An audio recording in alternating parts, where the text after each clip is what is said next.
So keep watching to find out why this car has been to a town called Malice. So welcome to Lot 76 Cars, and welcome to the iconic auction at the Lancaster Classic Motor Show. Have we got a show for you today? There's some fabulous cars here. I'm going to walk you around my picks. I'm going to let you know what the guide price says, if there is one, and more importantly, at the end of the video, I'm going to slot in the results. Hope you enjoy the show.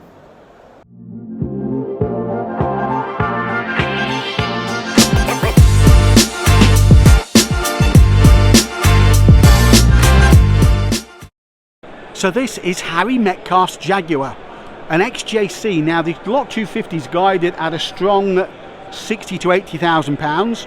Normally these cars will make about half that, but in actual fact with this one, the difference is it has been breathed upon by Tom Lenthal. It's been manual swapped. It's had a unique Aston Martin paint job, not the original paint, which was like a squadron blue.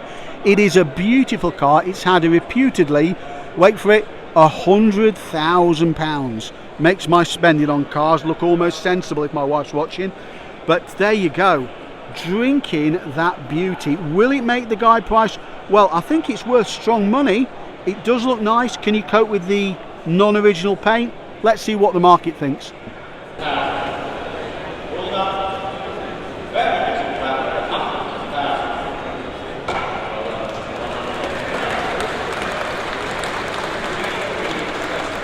What is the chance of finding a Toyota Carina from 1978, but one with 22,697 miles on? Guided, Lot 257 is guided at a strong 20 to, I think, 25,000 pounds, but actually when you see it close up, now I'm next to it, honestly, I'd put my money there. I'd put my hand in my pocket for this.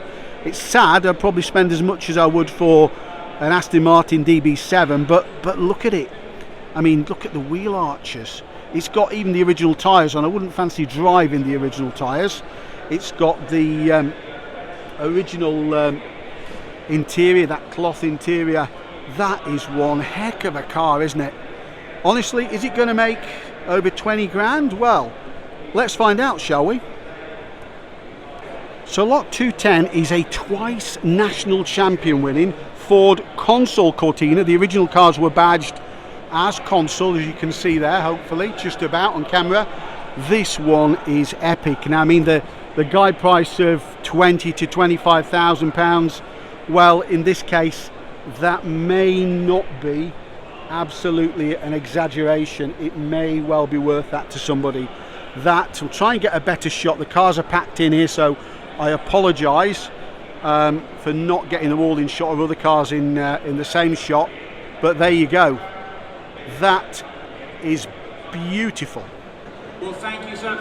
22,000, and that's the bid here, standing for sell all the way then at 22,000. All done, all sold then at 22,000. Your car, sir, well done, 22,000. So from Harry Metcalf's own garage is this Lamborghini Espada, this 1971 car. He's done a lot of miles. He's spent lots and lots of money on it. Lot 251 guided at 90 to 110,000 pounds. It's an epic Grand Tourer. Look at that roof. We'll try and get a better look at that, but it is a pretty looking, to me, Gandini designed four-seater. Isn't that lovely? Let's try and have a look at the roof. And it's quite to be a usable car in the back. Brings an awful lot of light into the car, doesn't it? That beautiful tan interior. Actually, a usable boot in there.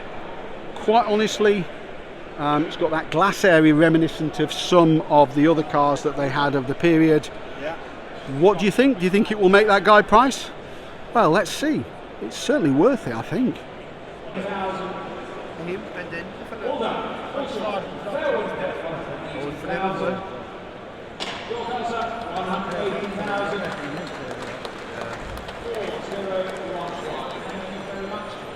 So this short wheelbase Audi Quattro, these were built in limited numbers. This one sadly is a replica. The real ones are £600,000 upwards. It's been very well done. I think I've seen this car before. I mean, 100 to 120,000 pounds for one of these. It's certainly going to get you all the looks of a shorty, as the aficionados call them, but at that guide price, Is somebody going to pay that for a replica? What do you think? I'm not sure. Third and final time, I'm asking us 140,000 men. Sell the car. 140,000, well done. So this W114 is guided at 40 to 50,000 pounds. Well, why is it so rare? Well, this K registered car used to belong to Paul Weller and stayed in his family for a number of years. So Paul Weller of the Jam and the Style Council, this was his personal car, eventually given to a nanny, and it has found its way into the iconic auction. And probably, you know what, if you're a Jam fan, you've got all the signed albums and the singles, I know people who have, then maybe this is the ultimate for your Jam collection. What do you think? Fair warning to me out there then at 31,000. 31,000, thank you. So we've had to focus out because this is one special car, NWT 932A, is ex-Rowan Atkinson, lot number 268, guided, well, in actual fact, offered without reserve. Now, the interesting thing with this car, it was used in a film on Netflix, a series, I think, called Man vs. Bee. The black window was wrecked, the dashboard was wrecked by Atkinson in the name of art and the name of his Man vs. Bee, but he decided when it was restored, he would leave in this part here that he'd actually cut out of the car with an angle grinder looking for the errant bee. Well, there you go. If that sort of thing appeals to you and you want a movie star car, that could be the one. What will it make? Well, let the market decide. These are beautiful cars anyway. What's the Atkinson one worth?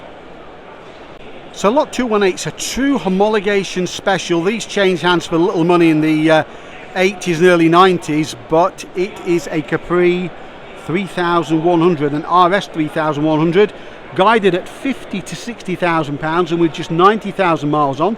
The paintwork's pretty good. You can see some blemishes close up, but you know, at that sort of money you're going to have some big expectations. It's got that whale tail spoiler, hell of a spoiler on the back of those. Is it worth that sort of money? It's a Capri, it's a Mark 1, the car you promised yourself. Well, would you promise yourself this one? Let's see if somebody did. Still on my left then at 45,000. Your car, sir, 45,000, thank you. So I pull out lot 324, A, because of the guide price of 45 to 55,000 pounds, but it's a beautiful Valencia Boo Triumph TR5 petrol injection, the PI version, much maligned at the time with the innovation of petrol injection. And the colour, I love that colour. Isn't that a change from British Racing green or red? What will it make? Well, let's see now, shall we? So I hope you've enjoyed the auction video so far. Plenty more cars to come behind me. It's a big sale, this one, at the NEC.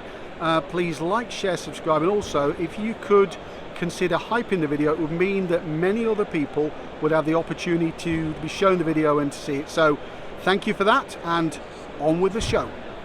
So this seemingly unremarkable Golf Pink Floyd edition, could this take you to the dark side of the moon? Well, it is the Pink Floyd edition, so possibly it needs a bit of work on it.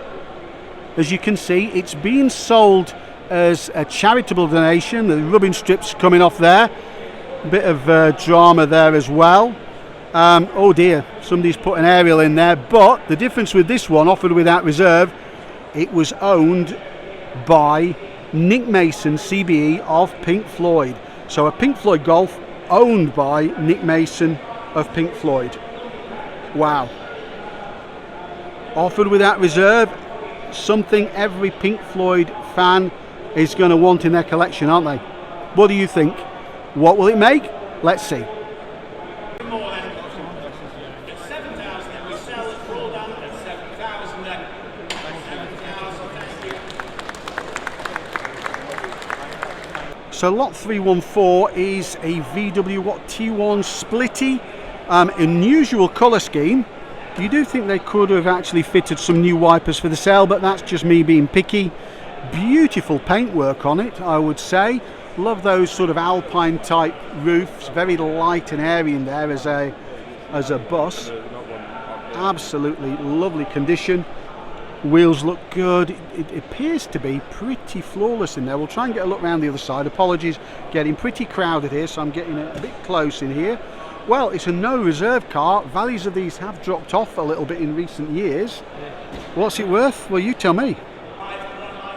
So lot number 290 doesn't look that expensive. From the final year of production is an RS 2000 custom. I think the custom got things like the fishnet Recaros, some better trim inside, maybe a bit more soundproof. And this one's only got 30 odd thousand miles, but guided at 35 to 45,000 pounds. I never thought I'd hear myself saying it, but actually that might be reasonable money for one of these. What do you think?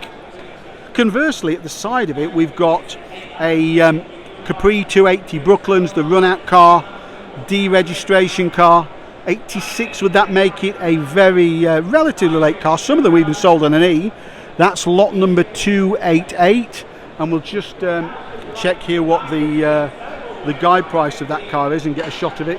So, excuse me. The guide price of this one is 35 to 45,000 pounds as well. So there, a couple of classic Fords for possibly 60 grand, 70 grand. Who knows? Which one would you choose, and what are they worth? So this Transit is ex-Wheeler Dealers, originally a German fire truck, converted by Elvis of Wheeler Dealers from left-hand drive to right-hand drive, got 23,500 miles on, guided at 20 to 25,000 pounds for a Transit van. The world has gone mad. Do you know what? It might well be worth it. Let's try and get that into shot. What will the bidders think of that one? Let's see, shall we? So keeping us honest with something a bit more down to earth is lot number 702, which is this Skoda 110, an older restoration, estimated at £79,000, but offered without reserve. It's a beautiful looking for a restoration, isn't it? Oh, and it is open as well, so I'll let you have a look inside. It's pretty tidy inside. I don't know what it is like to get switchgear for these and trim inside. As you'd expect, it's pretty basic. It's got that old car smell. If I could overlay smell onto the video, I would, because it just, quite a bit of space in there. It just shows how much space is lost with modern cars, doesn't it really? Paintwork is not flawless, but it's not bad. What will it make? I mean, that estimate does sound a bit strong, but as everybody keeps saying, find another one, yeah? So guided at 28 to 32 is this Series 3 Interceptor convertible. I absolutely love Interceptors. I'm not sure how well they work as a convertible. The paint on this one, well, at first sight, looks certainly pretty good. Not sure about the seat trim in there, that sort of lamb's wool centerpiece. Absolutely beautiful colour, isn't it? We'll try and get a shot round the other side. I had to use a slightly different angle to get the cars in here because they are pretty much packed in, so it's really difficult to get round with the camera, so apologies once again if you're seeing these in a slightly different shot to normal, but we will try and get the whole of the car in. And there you go. Interceptor, what is it really worth? Well, the auction will decide. So lot 878 takes a particular type of owner to actually have one of these or to run one of these. It's a 51 Land Rover Series 180. I think weren't these petrol. Guided at £10,000 to £12,000. That seems a lot of money, but you never know. It's still a very early car. Looks reasonably tidy, ready for a trek into the dunes with this one. Full sand livery. Not sure what the background is, but honestly, yeah, I can see why somebody would want a very honest looking version, and that's probably it.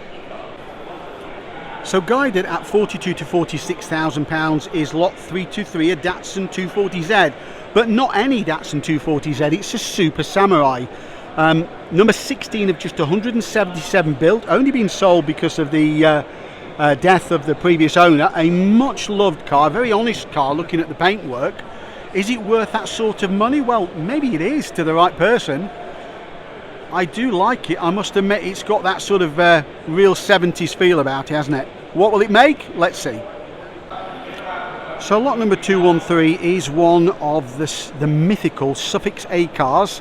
So A relating to the VIN number and the Suffix A cars were the very early ones. This one will be, well, it's a J, so what's that, 7071 on the J. I think the colour is Lincoln green. Funny if I saw one of these out in the wild recently as well. Guided at 30 to 40,000 pounds. It looks like it might have, well, the plastic seats all deteriorated. We'll just have a quick look inside, see if you can see those.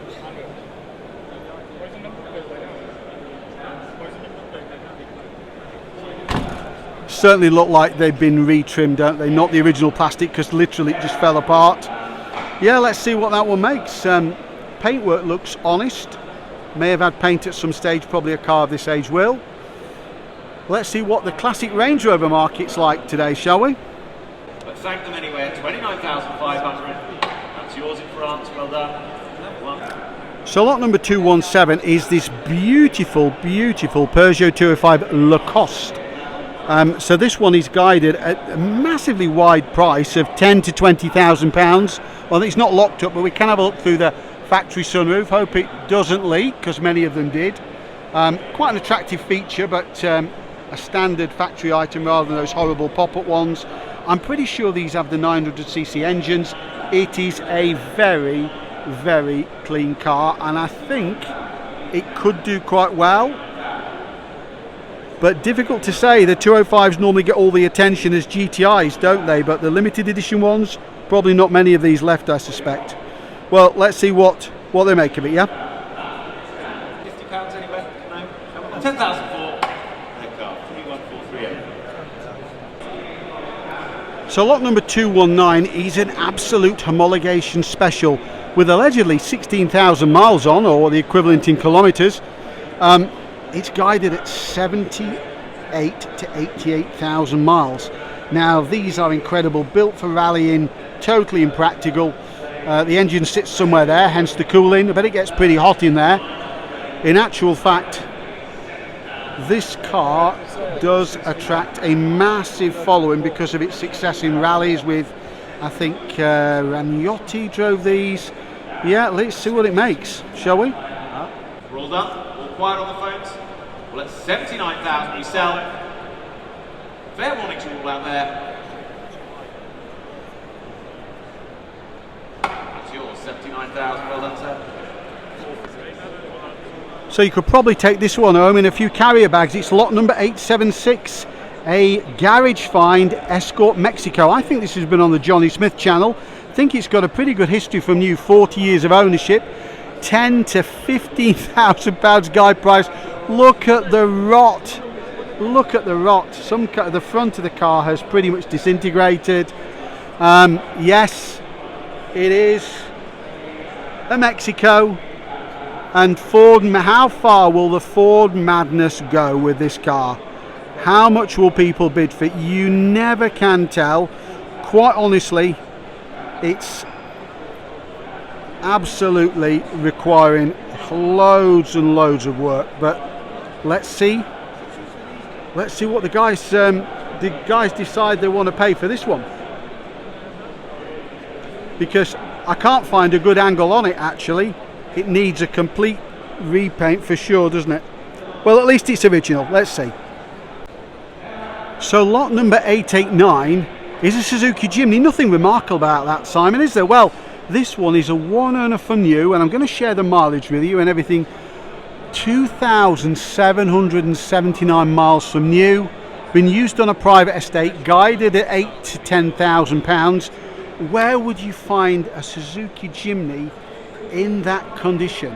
I mean, the car is absolutely mint. We're just going to make our way up the side of it. Apologies, we're pretty much crammed in here. Look at the condition of it here. It's even got the correct cover on the wheel. Wow. Well, hopefully the camera picks up how good that paint is. What will the market make of that? That's difficult to see. You can still import Jimnys, the newer ones, but a 2007 in that condition, one owner car, I don't know. What do you think, guys?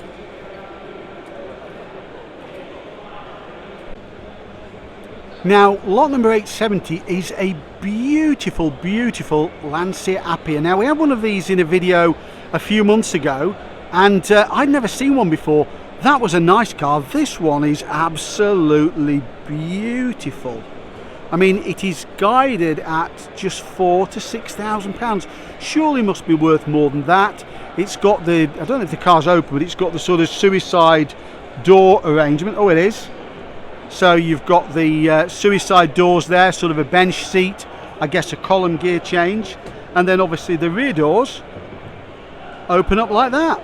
Well, I mean, that's brilliant for access, isn't it? What will the market make of it? Well, it has a, sorry about my hand getting into your shoulder, it has quite a Germanic thunk to the doors. You know what, I like that cute little thing. 4 to 6, they're not necessarily worth a fortune. Let's see, shall we? So lot number 810 is this beautiful Renault 5 Gordini Turbo, guided at £9,000 to £12,000. A lot of money, isn't it, really? Alloys look present and correct, needs a bit of work. The bumpers have been refurbed, but not particularly well. There's some paint blemishes around there, and when you look close up, it's got not such a great paint finish. What will people think of it? It's got the traditional strip across the front, the sun strip. It's got a sunroof, probably leaks, they all do. It will be interesting to see what this one goes for. It is not the nicest example, but you could certainly improve it. But that's quite a strong estimate, in my humble opinion. Let's see what everybody else thinks, not just me. So guided at a quite strong 14 to 18 grand is a Messerschmitt convertible. I've often wanted one of these, even though the wheels are the size of my wheelbarrow. This one's done 61,000 miles. It's a 1956, a KR200. I think that might have the Villiers engine in it. There is room for two in there, allegedly, although doesn't have more of a yoke than a steering wheel. Is that what they call it? Be interested to see what people think of these. I mean, there are not many of them about, but then again, they may not appeal to everybody. Let's see, shall we? So lot 825 is this lovely Fiat Uno Turbo, guided at, wait for it, £16,000 to £20,000. Now, in actual fact, it does look in pretty good condition. It looks like it's been prepared for sale, and I don't necessarily use that always in a positive way. It is well prepared for sale. Is it worth that sort of money? I don't know, guys. I'm not really sure. What do you think? Find another, as they always say. Well, will the market decide if it's worth anything like that? I don't know. So lot number 216 is a Talbot Sunbeam Lotus Avon limited edition. This one is guided at 25 to 30,000 or £30,000. It could go all the way. It's got great provenance because it was actually restored by the Bangers and Cash team, and we all know how good they are at doing restorations. Not so good with accountancy, but they're good at actually producing a good finished article. These was special because it was not just a standard vehicle, but it went to Avon Coachworks, a company that finished it off, applied the paintwork, and I think some interior changes as well. It's a numbered car. This is number 131. Don't know if that was on there originally. Based on an Avenger platform, developed a very short lead time, the standard car, and this one's going to be offered for sale here today very shortly. So let's see what the guys, what the bidders make of it. I love it. Let's see what they think, shall we? So this is one of two RS 1800s in the sale. It'll be interesting to see what this one makes. This car has been restored, the other one hasn't been restored. The guide price on this one is a bit more reasonable. We'll try and have a quick look around this one. We're just behind the rostrum here, and we're probably going to get in the way and get into a whole load of trouble, but there you go. I've been thrown out of better places. So lot 236 was guided at 200,000 to 250. People are expecting huge money for these cars. What's it worth? I know it's an RS 1800, and they're pretty rare, and a lot were rallied to death. Well, let's see what this one makes. Will it go all the way like the one that went to auction recently? Made 277 grand. Let's see, shall we? Take another 2 anyway, 170,000 then. Fair warning to all in, 100.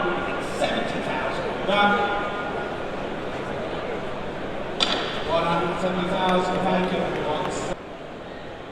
you're not going to see too many of these. It's a Land Rover TD5, yes, but it's a camper van. Now, lot number 344 is guided at 50 to 60,000 pounds. Do you want me to have a look inside it for you? Well, of course I'm going to do that for the viewers, aren't I? So let's have a look. We're going to take step inside before somebody kicks us out. It's beautifully appointed in here. Oh, this is the point where I fall down and everybody laughs, but beautifully done. Use of, I think, brass or polished metal in there. This lovely wood with the lights in the roof. It's quite handy because I can just about reach the sausage bat stall just there on the way out. That's very handy. It's very tempting to stay in here for the rest of the show and get some peace and quiet, but we won't. Well, I hope you've enjoyed that look at the Land Rover Defender camper van. Can I talk and walk backwards and film at the same time? Well, you're about to find out. So this is lot number 741, which is an RS2000, guided at 45 to 50,000 pounds. Mileage says 5,800, probably since the restoration. The interesting thing is with this one, people know a lot more than me. Somebody just told me that the stripe on the side is actually in the wrong place. It's too low, and the wheel arches, particularly on the back, have got a much shallower profile from the factory for the RS cars. Now, I'd love your comments on that one, but for that sort of money I'd want something that was pretty original, to tell you the truth. I know these prices are starting to look a bit more sensible, but at that sort of money I'm not sure whether that one will do as well as expected, but let's see. So we're going to have a chat with Harold Richards about the iconic show, how the results have been, what sort of thoughts has he got about the cars that have gone through. Some really high profile cars have gone through today. In fact, one of them here probably will be going through, I think, later today or tomorrow. So without further ado, I'm going to hand over to him and just give the floor to him for a second. So how do you think the sales gone so far today? Some really strong results. The Harry Metcalf's car did what, £140,000? Yeah, well, the Jag is superb. It's probably one of the best sorted XJC coupes in the country, if not the world. Harry's Espada did really well, about 20 grand more than the estimate. His little Land Rover did about 15, which is great because it's a great Harry, I guess, was happy with the results, particularly for the Jag, wasn't he? Yes, he was ecstatic. But what I do like is his little Series 1 did 15-ish grand, which is exactly what an enthusiast would pay for a car like that. So, there's more enthusiasts coming into the market. Yeah, and you've got a couple of really high-profile cars. You've got two RS 1800s. I mean, that must be a record. There's not that many around, but one sold for pretty big money, about 277,000. One's gone through, I think, for what, 170? Yeah, so we've got one going through now.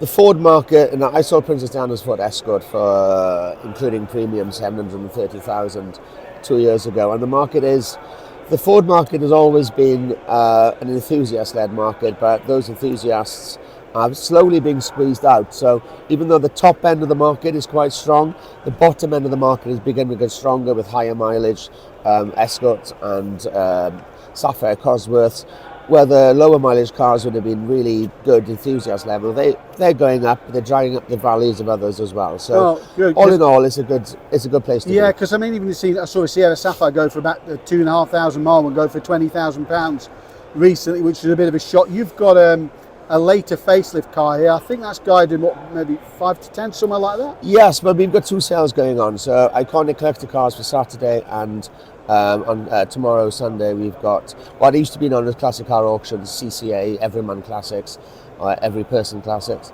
But so we've got a good mix. With the bikes and the automobilia and the cars, we've got about 370 lots. Wow. And quite a good sales rate. I've not seen so many cars actually go unsold. I've seen pretty much most cars get hammered down. Well, there's a reason for that. We're one of the few auction houses that work with the vendor live as the car's going through. So the market is always moving. So some people set a reserve, say of 100,000. We get a bid of 85. We've got a bit of buyer's premium to play with to top up the reserve, but we give the option to the vendor to take a lower bid because that bid's not coming back, and that's what's reacting to the market live. because I used to value, I've been with Iconics for formerly Silverstone Auctions for 12 years, and I used to value cars going back 2 years. Now we're barely doing it for 2 weeks because the market is moving so quickly. Wow, that's incredible. I mean, yeah, you're right. I mean, this is a live market. It's what it's actually worth now. The fact an RS 1800 made 277,000 a month ago or 6 weeks ago doesn't necessarily mean that today, does it? No, it doesn't. And people have to be realistic. Do you think the economy, obviously the budget coming up, do you think that's in people's minds at all? Buying now? Or yes and no. What I would say is, I don't like investors because people, they tend to park the cars and not use them. Cars are meant to be driven and be enjoyed, whether it's £1,000 car, if you can get £1,000 car anymore, of course, or £1 million car. When the market is, when there's a recession, the classic car market does very well because people want to see what they have. Our ideal demographic for a buyer is somebody who's paid the mortgage off. The kids have left home. There's no uni fees to pay for. There's no school fees. So they've got 20 grand. They've got 100,000. They've got 200,000 to play with, and then they can go out and buy the car they always wanted. Excellent. Well, thank you very much for chatting to us. Really appreciate your time. Thank you very much, Simon. Thanks, Yes. Simon. So from the inside of a Land Rover motorhome, once again, many thanks from Lot 76 Cars for joining us on this iconic sale at the NEC Lancaster Classic Car Show. Hope you've enjoyed the video. If you have, please like, share and subscribe. And once again, as always, thanks for watching.